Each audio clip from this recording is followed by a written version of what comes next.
Gremo v kino. Lepo pozdravljeni v naši tedenski filmski oddaji. V Berlinu se bo ta konec tedna sklenil že 76. mednarodni filmski festival.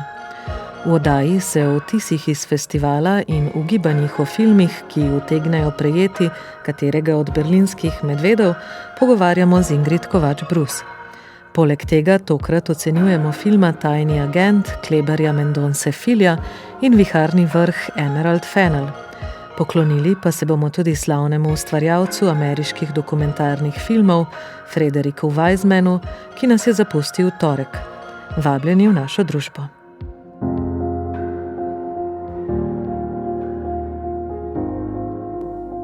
Na začetku oddaje se, kot že rečeno, selimo v Berlin, kjer tamkajšnji filmski festival spremlja Ingrid Kovač-Brus. Ingrid, lepo pozdravljena v Berlin. Lep pozdrav tebi, Petra, in vsem poslušalkam in poslušalcem, ki imajo radi filme. Za nami je že več kot teden dni filmov, bliža pa se že podelitev nagrad. Lahko poslušalcem in poslušalkam zaupaš, kateri filmi veljajo letos za favorite in kateri filmi so te morda še posebej navdušili? Ja, mogoče za začetek, da gre za nekoliko nihajoč festival. Prvi del je bil zelo dober, z izstopajočimi filmi, potem je sledilo nekaj dni zelo povprečnih filmov, celo filmov, ob katerih se vprašaš, kako vendar so se znašli v srednjem tekmovalnem programu. No, prav zadnji film, ki smo ga videli, pa je spet eden od tistih, ki je prepričal, in bom začela tukaj. To je avstrijski film Najbolj osamljen človek v mestu, tak melanholičen, dokumentarno igrani film. V naslovni glavni vlogi nastopa glasbenik Al Cook, igra samega sebe, in to se v filmu nekajkrat tudi opazi, ampak dovolj nemoteče, ker ima film nekakšno finsko kaurismekijevsko estetiko. Gledamo 80-letnega človeka, upokojenca z veliko glasbeno kariero, ki jo ima za seboj. Človeka, ki mu je pravkar umrla žena. Njegovo stanovanje v stari dunajski stanovanjski stavbi ne bo več njegovo, mora ga izprazniti, ker je novi lastnik hiše, ki se je odločil, da bo stavbo podrl in zgradil novo. In gledamo slovo od bogatega, dolgega življenja in slovo od starega Dunaja, narejeno vse skupaj na en tak zelo lep, iskren način. Sicer pa to je drugo leto festivala Trisha Tuttle, nekdanje direktorice londonskega festivala, in v prvem delu se je zdelo, da je nekako našla ključ do Berlinala, ključ, ki ga Berlinale že nekaj časa išče. Zdaj v prvem delu smo gledali res izstopajoč avstrijsko-nemški film z naslovom Roze, režiserja Markusa Schleinzerja, ki ga tudi pri nas najbrž ljubitelji festivalskih filmov poznajo. To je črno-bel film, dogaja se postavljanje v 17. stoletje in gledamo vojaka, ki se vrne po 30-letni vojni domov, saj mislimo, da se vrne domov in poskuša zaživeti v okolju, kjer ga nihče pravzaprav zares dobro ne pozna. Poroči se, potem se pa izkaže, da je pravzaprav ta vojak ženska.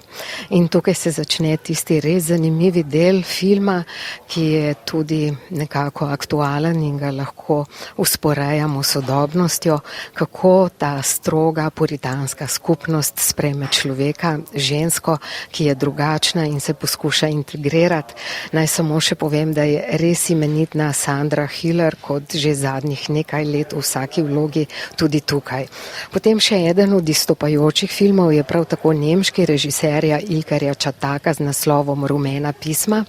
Režiser, ki je po svojih starših turških korenin, je ta film tudi sicer nekako postavil v obe državi in dovolil si en tak zanimiv, zelo uspešen eksperiment v filmu, in sicer Berlin igra Ankaro, Hamburg pa Istanbul, in gledamo film, v katerem je pravzaprav tema, ki v ozadju festivala ves čas tudi nekako poteka, glasneje, pa tudi potihne, pa se spet oglasi. To je tema, kakšen je odnos med politiko in umetnostjo. V njegovem filmu Rumena pisma gledamo družino umetniško, ki se ne strinja z vladajočo politiko in potem zelo lepo, natančno režiser in tudi soscenarist filma gradi zgodbo in kaže, kako se politika uplete v vsako poro življenja zakoncev, družine, širše družine, družbe, fakultete, gledališča, kjer sta oba glavna lika zaposlena. No, v Berlinu pa se tudi letos predstavljajo slovenski filmski ustvarjalci, med njimi Leo Černic s kratkim animiranim filmom Kozmonavti, pa slovenska manjšinska koprodukcija makedonske režiserke Kosare Mitić z naslovom 17. Si uspela ogledati in morda veš, kakšni so bili odzivi na njo? Sem pogledala oba filma, odzivi so najboljši, ker po lanskem zelo uspešnem letu je že drugo leto zapored izjemno za slovenski film v Berlinu. Kozmonavti je animirani film o ljubezni, o 3 osamljenih ljudeh, ki iščejo nekoga, ki bi jih razumel v njihovi drugačnosti, v njihovi zapletenosti in ne bomo presenečeni, če bo jutri med nagrajenci.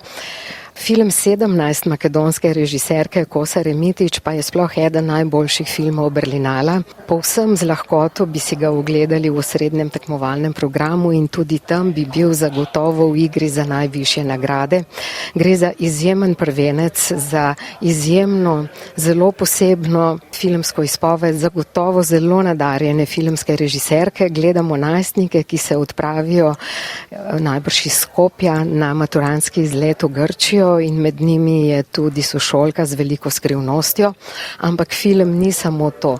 Film je slika Južnega Balkana, slika Severne Makedonije, družbe, družine, s tem, da nam pokaže nekaj najbolj pretresljivih scen v filmu v zadnjih letih. Skratka, eden od res izstopajočih filmov Berlinala in prav tako ne bo presenečenje, če bo med nagrajenci. Med slovenskim deležem bi pa samo še omenila mlado umetnico Lano Kucutar z njeno videoinstalacijo, ki je del sekcije Forum.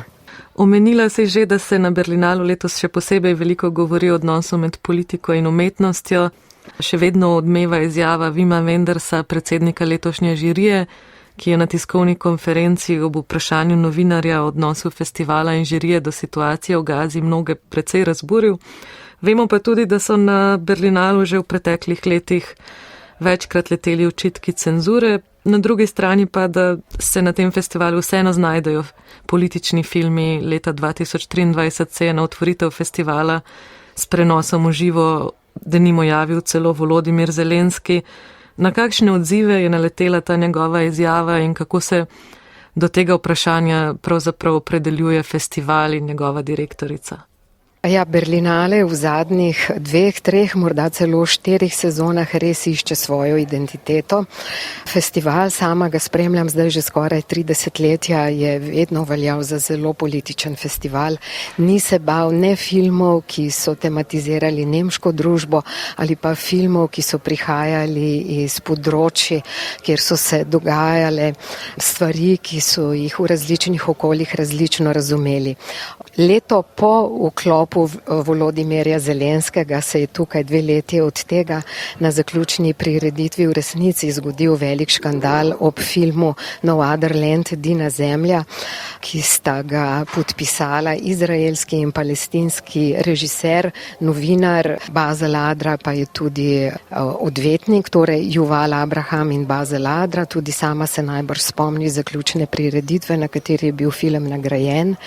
Dvorana je bila zelo v zadregi, ali naj ploska ali ne, in pozneje se je tedanja kulturna ministrica upravičevala oziroma izgovarjala, da je ploskala samo izraelskemu delu ekipe. Naj samo omenim, da se je film pred nekaj dnevi vrtel na naši televiziji in če ga kdo slučajno še ni videl, res priporočam ogled tega tudi z Oskarjem nagrajenega filma. No, tudi lani so se v Berlinu zapletali ob branju pisma v podporo Gazi in letos ni pravzaprav nič drugače, sploh prvi dnevi po Po tej uvodni novinarski konferenci, ki si jo omenila in vseh teh odzivih na Wendersov res tak neroden odgovor v angleščini, ko se je poskušal nekako diplomatsko izmotati iz neke jasne opredelitve, kaj misli o tem, o nemški politiki do Gaze, je potem sledilo zelo jasno in odgovorno pismo pisateljice Arundhati Roy, ki je bila v svoji mladosti tudi scenaristka in igralka in je odpovedala svoj prihod na Berlinale. Potem se je oglasila tudi direktorica, ki se je spet nekako diplomatsko postavila v bran Wendersu in drugim ustvarjalcem, češ da imamo različna politična mnenja in da jih vsak izraža na svoj način. No, nedavno, mislim, da v torek, pa so se oglasili tudi predvsem evropski filmski ustvarjalci z odprtim pismom, ki ga je podpisalo več kot 80 avtorjev, na prvem mestu Tilda Swinton, pa potem Mike Lee in še številni drugi, ki od festivala zahtevajo jasno opredelitev do genocida v Gazi.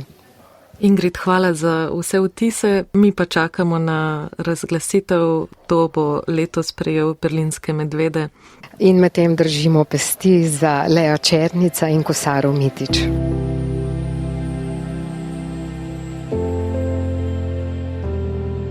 Umrl je ameriški režiser Frederick Wiseman, eden najvplivnejših dokumentaristov našega časa, ki je zapustil izjemen filmski opus. Več kot 60 let je namreč snemal filme o institucijah, o zaporih, psihiatričnih bolnišnicah, srednjih šolah, bolnišnicah, socialnih službah, muzejih. Njegov prvi film, Titikatske norčije iz leta 1967, pretresljiv portret državne ustanove za duševno bolne zapornike v Massachusettsu, so zaradi eksplicitnega prikaza razmer in vprašanj zasebnosti pacientov dolga leta celo prepovedali za javno predvajanje. S filmi, kot so Gimnazija, Bolnišnica, Socialna podpora, Med življenjem in smrtjo, pozneje pa Narodna galerija in na Berkeleyju, je razvil prepoznavni opazovalni slog brez razlag, komentarjev ali intervjujev, v katerem gledalca na neposreden način sooči z delovanjem teh sistemov od znotraj. Z našo televizijsko kolegico Matejo Valentinčič, ki se je z Weismanom pred leti srečala v živo, se je pogovarjala Tina Poglajen. Mateja, lepo pozdravljena. Živijo.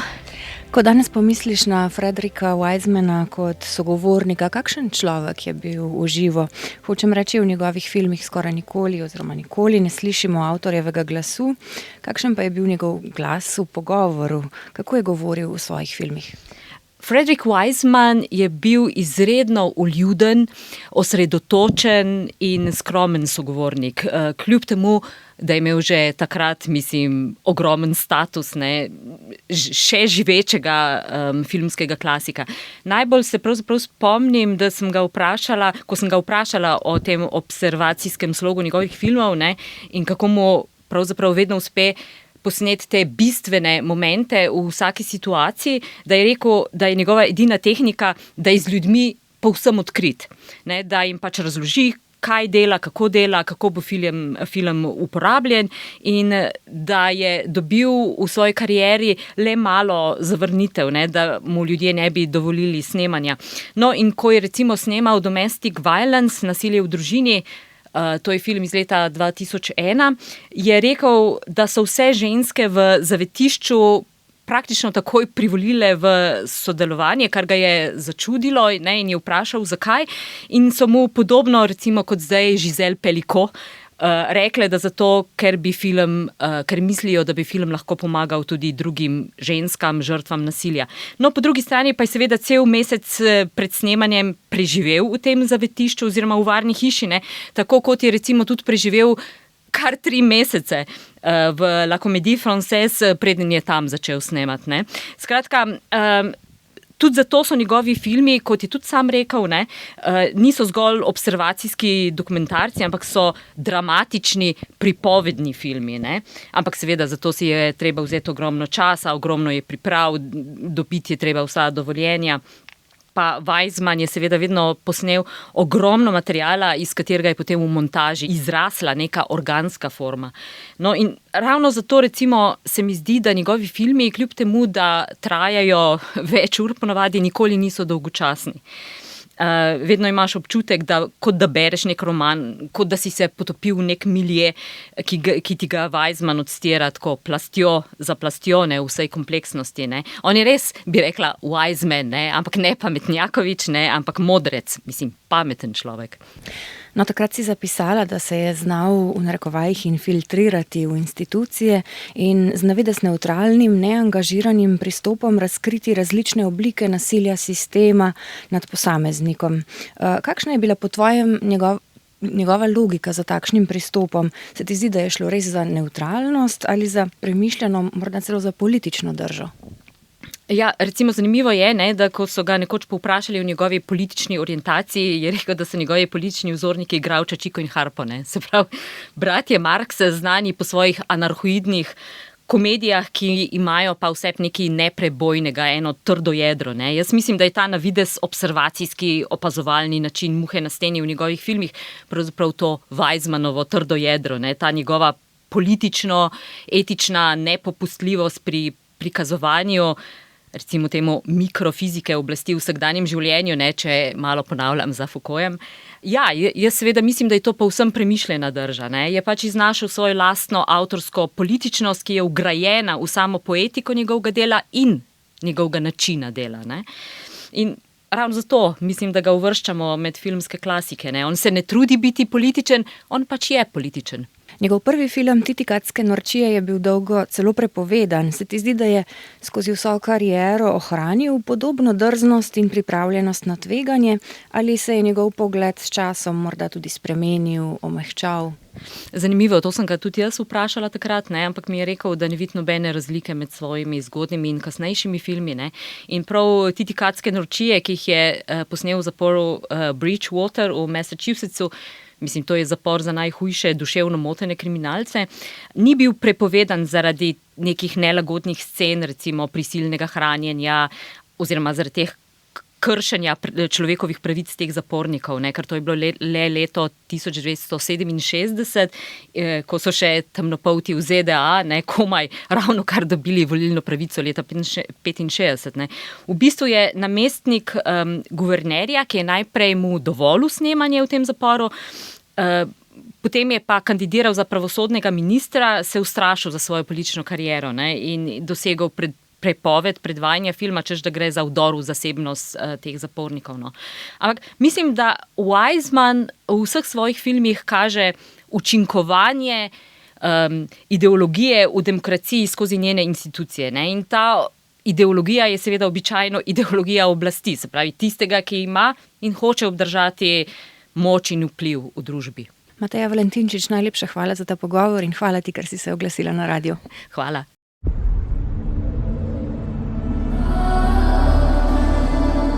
What should you do, Heathcliff? If you were rich? I suppose I'd do what I've always been. Roman Viharni vrh Emily Brontë iz sredine 19. stoletja je bil na filmsko platno, včasih bolj, drugič manj zvesto izvirniku, preslikan že več kot 15-krat. Med drugim je navdihnil režiserje in režiserke v Angliji, Indiji, na Filipinih, v Španiji, Franciji in Pakistanu. Za novo priredbo tega literarnega dela je tokrat poskrbela angleška režiserka Emerald Fennell. Za režiserko je to tretji celovečerni film, po prvencu Obetavna mladenka iz leta 2020 in filmu Saltburn iz leta 2023. Vtise po ogledu filma je strnila Vanja Gajič.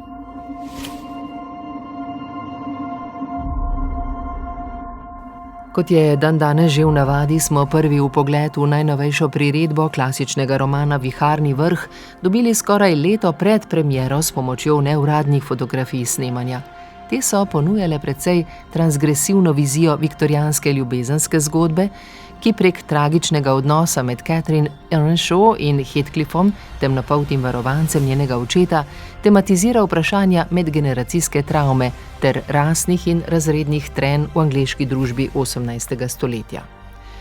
Tudi pred prvimi podobami Margot Robbie kot Catherine in Jacoba Elordija kot Heathcliffa pa nas večina verjetno ni pričakovala tradicionalne priredbe. Fennell se je v svojem dosedanjem delu namreč precej zavestno in z veseljem predala vlogi provokatorke.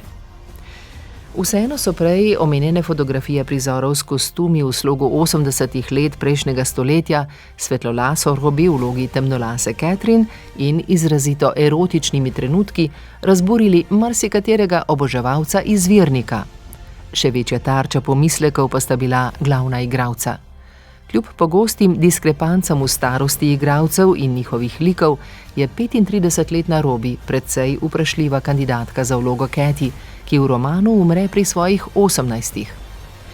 Še bolj problematičen pa je seveda izbris Heathcliffove rase.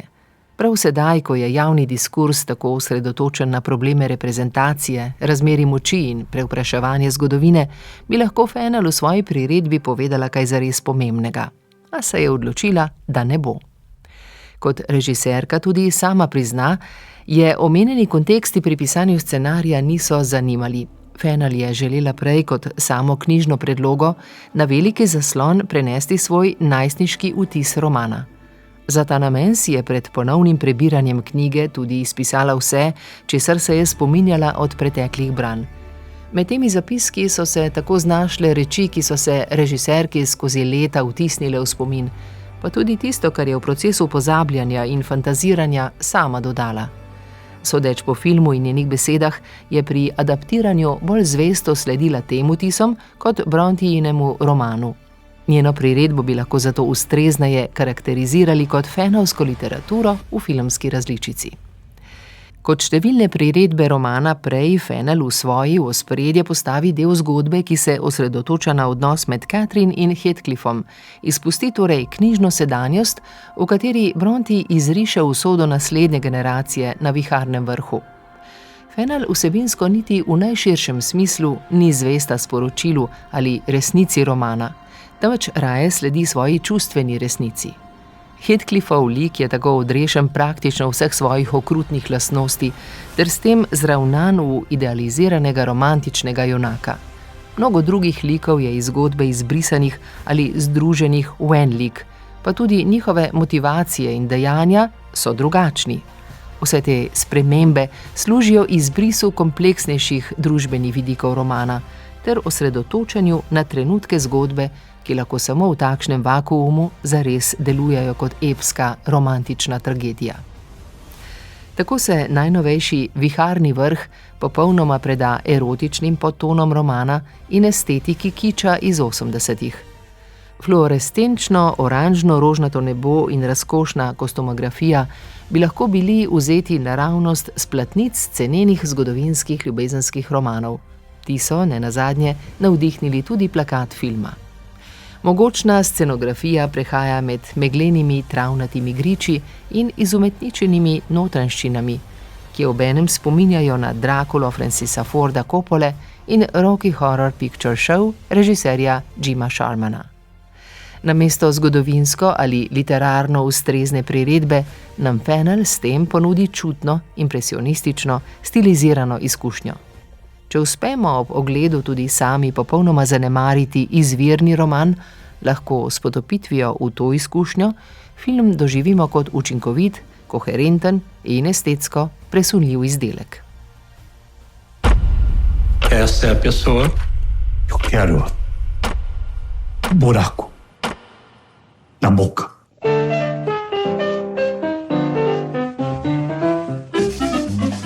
Na reden spored Kinodvora pa je prišel film Tajni agent brazilskega režiserja Kleberja Mendonce Filha, ki je lani v Cannesu prejel nagrado za najboljšo režijo in najboljšega igralca.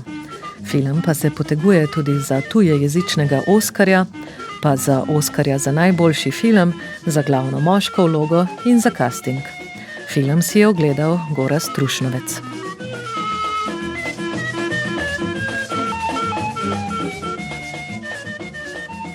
V poznih 70. letih, v obdobju brazilske vojaške diktature, nekdanji profesor Armando Solimões pod krinko potuje v nekakšno komuno, zavetišče za politične begunce, kjer nadaljuje svoje življenje kot Marcelo. Medtem ko raziskuje tudi preteklost svoje družine in se druži z drugimi disidenti, njegovi nekdanji nasprotniki nadenj pošljajo atentatorje. V današnjem času študentke zgodovine raziskujejo dokumente o brazilski preteklosti in skušajo z avdioposnetki rekonstruirati mrežo političnega odpora. Pri tem pa v živo srečajo tudi zdravnika, nenavadno podobnega Armandu.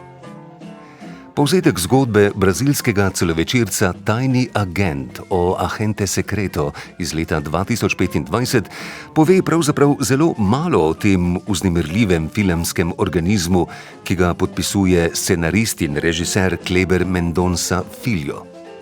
Film postavi enačaj med osebnim in političnim, medtem ko gledalec skoraj kot forenzik po koščkih sestavlja usodo profesorja Armanda, se pred nami izrisuje tudi freska brazilske družbe in časa oziroma značaja nekega represivnega obdobja. A hkrati je film na nek način zelo igriv, tudi duhovit. Mendonça Filho se spretno poigrava z nekaterimi žanrskimi zakonitostmi, etnološkimi posebnostmi in suvereno plava v grindhouse barvni paleti, ki še dodatno priklicuje 70. leta.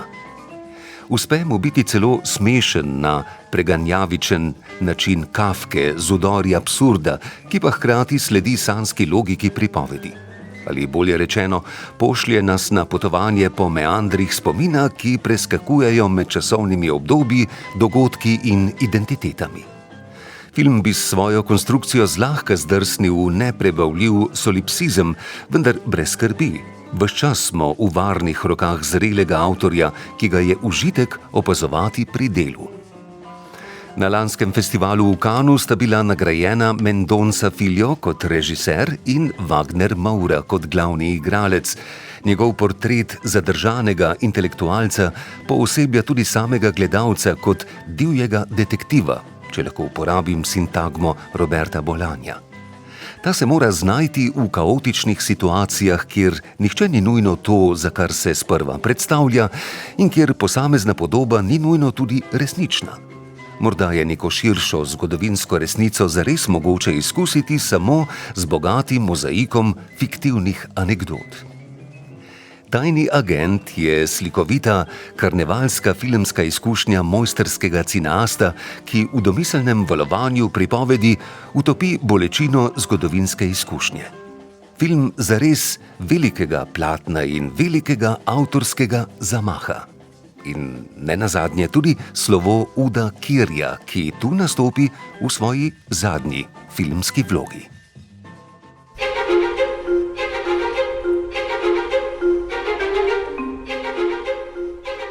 Avgusta letos bo minilo 30 let, odkar je slovenska vlada ustanovila Slovensko kinoteko. Ob obletnici pa bodo v kinoteki pripravili cikel prav posebnih filmskih dogodkov. Ker kinotečna dvorana nosi ime po človeku, ki je za njeno ustanovitev iz nekdanje podružnice Jugoslovanske kinoteke najbolj zaslužen, po Silvanu Furlanu, nocoj cikel dogodkov Kinoteka 30 začenjajo z njegovim najljubšim filmom Mama in kurba Žana Ustaša, ki od letos z digitalno restaurirano inačico bogati kinotečni arhiv svetovnih filmskih klasik. Tudi v nadaljevanju leta 2026 bodo v okviru obletnice različni ustvarjalci in ustvarjalke iz kinotečnega arhiva izbrali filme, ki, kot so zapisali, najbolj nagovarjajo njih in svet, v katerem živimo. Napovedujejo pa tudi, da bodo v marcu v sklopu cikla predvajali film Vrnitev Andreja Zvjaginceva po izboru gledališkega režiserja Tomija Janežiča. V naslednjih mesecih pa sledijo filmi, v katere bodo gledalce in gledalke uvedli Alenka Zupančič, Jara Sofija Ostan, Igor Bezinovič, Nace Zavrl, Maruša Zorec, Tomaž Grom, Gregor Božič, Anja Zak-Golob in Boštjan Videmšek.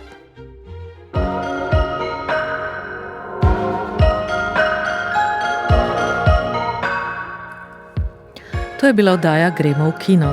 čaka vas v vaši aplikaciji za podcaste in na spletnih straneh Radia Slovenija. Pripravili smo jo Tina Ogrin, Ingrid Kovač-Brus, Vanja Gajič, Gora Strušnovec, Tina Poglajen, Igor Velše, Maja Mol, Miha Klemenčič in Petra Meterc. Vabljeni k poslušanju naše filmske oddaje spet prihodnji teden. Lep pozdrav in srečno!